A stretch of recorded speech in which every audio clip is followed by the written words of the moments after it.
The story begins with the single worst night of one man's life, a night that costs him his job, his pride, and nearly his marriage.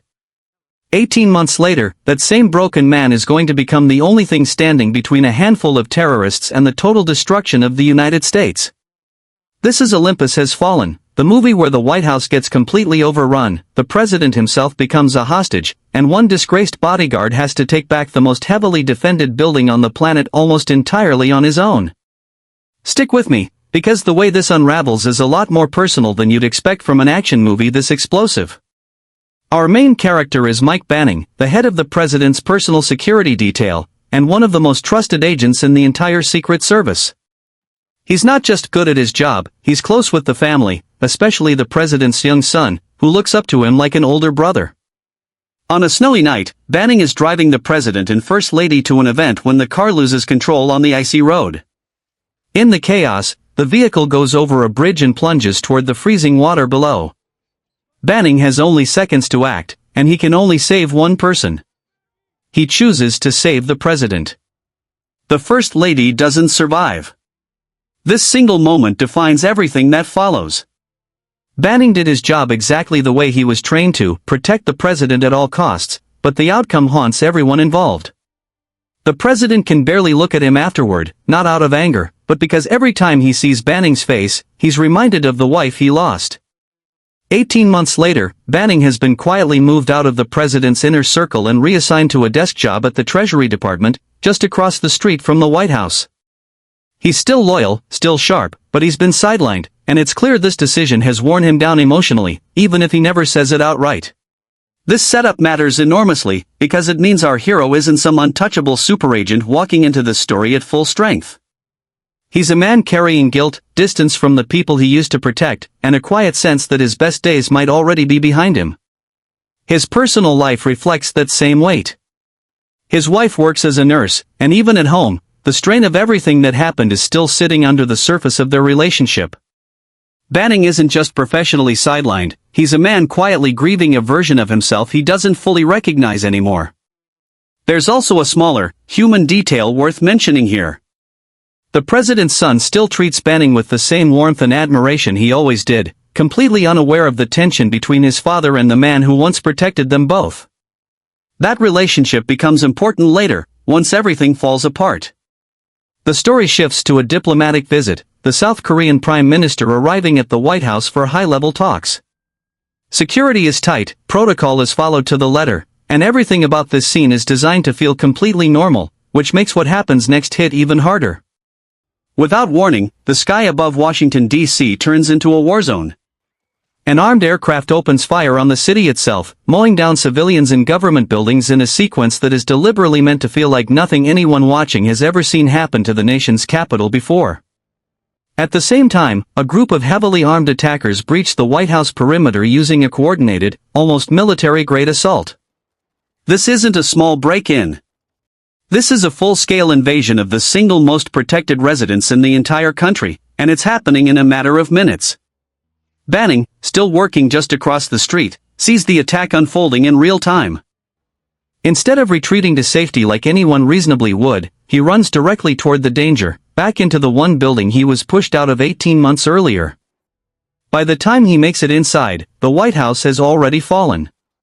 Most of the security team has been killed. The attackers have taken full control of the building, and somewhere inside, the president and several senior officials are now hostages.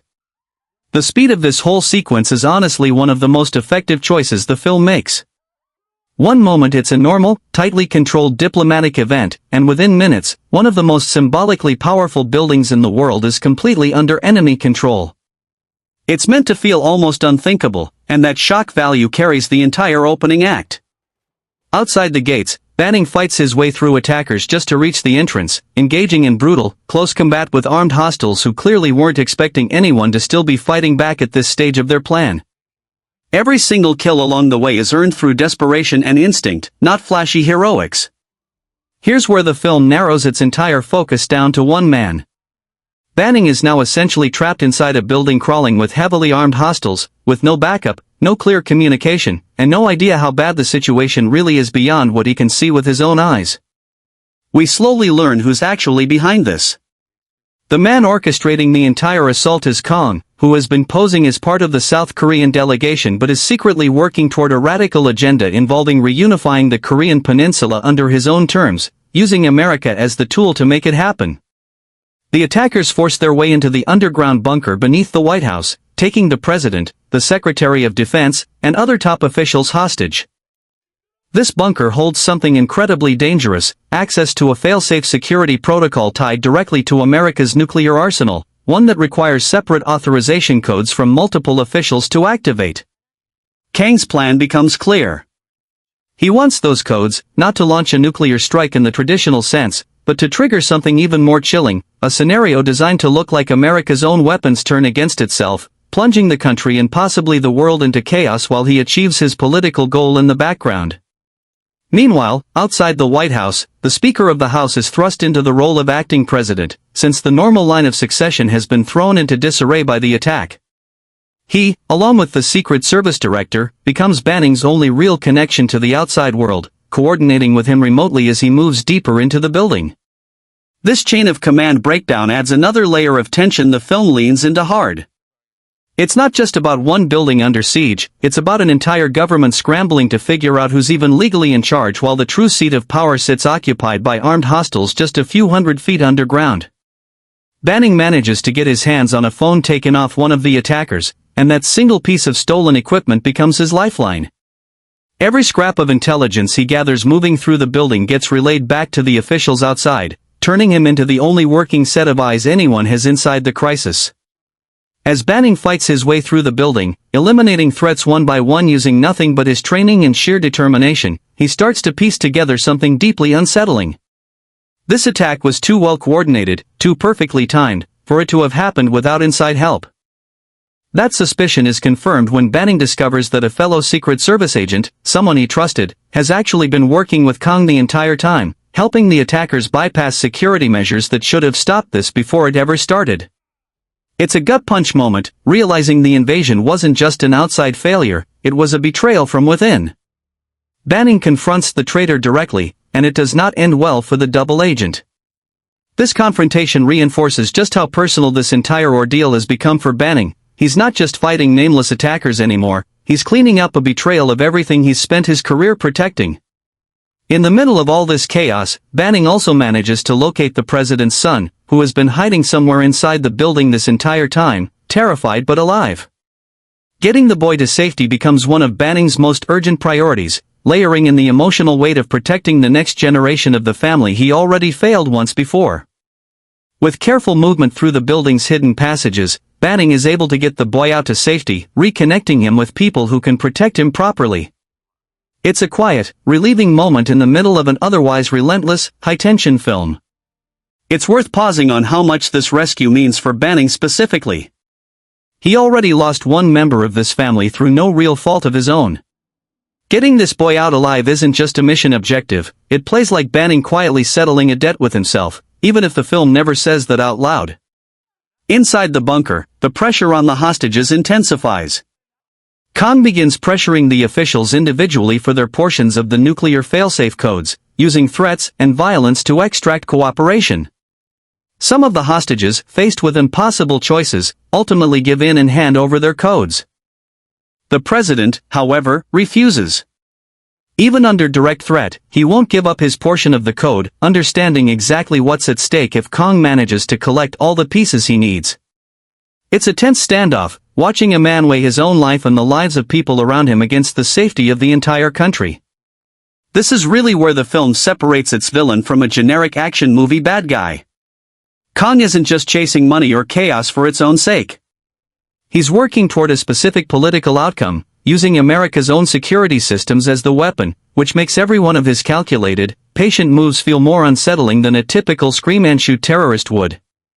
Watching the officials in that bunker forced to make impossible choices, knowing that handing over information could doom the entire country while refusing could get them killed instantly, adds a completely different kind of tension to the film.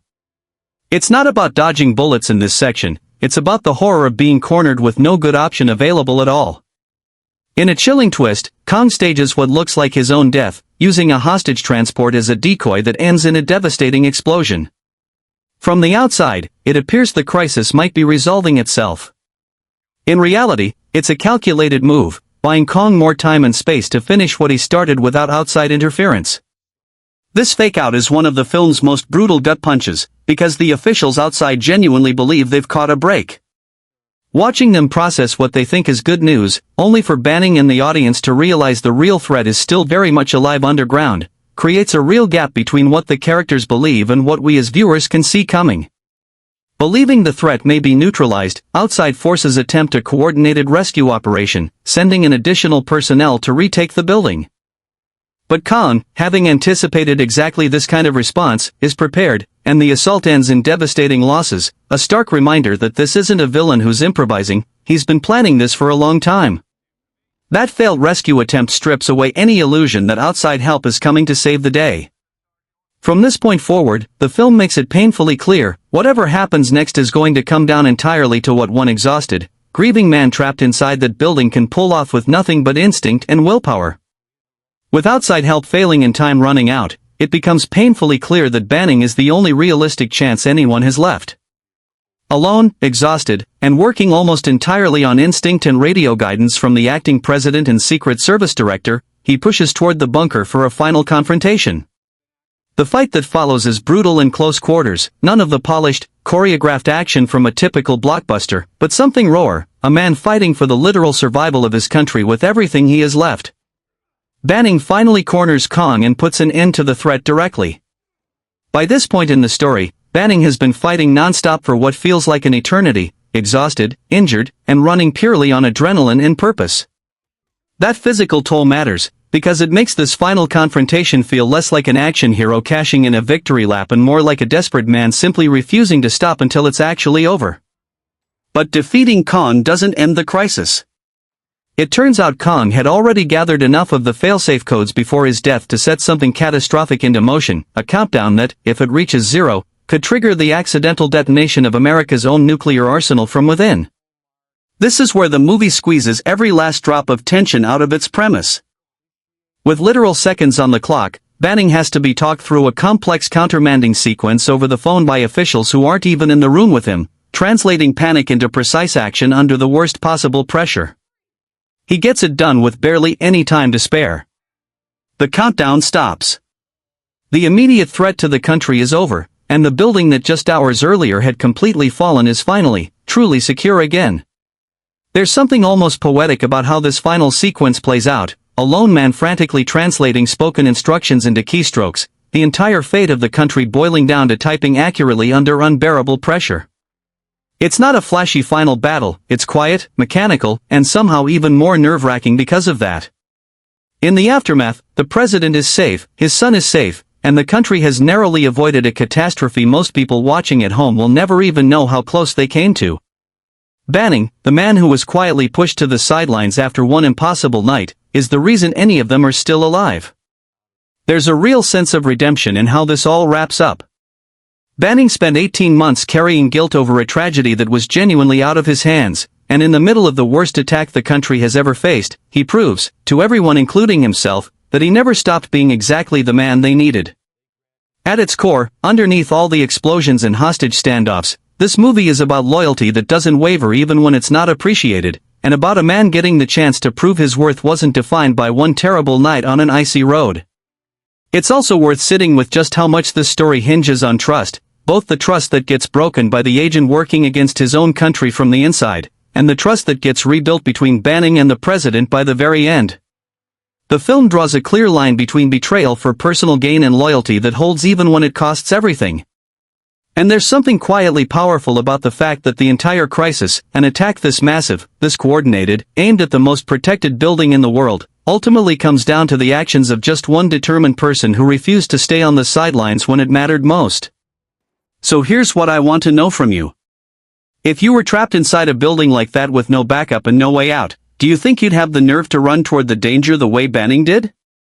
Let me know in the comments, I want to hear it. And if you like this breakdown, make sure you subscribe and turn on notifications, because there are a lot more of these intense, high-stakes stories coming your way, and you don't want to miss the next one.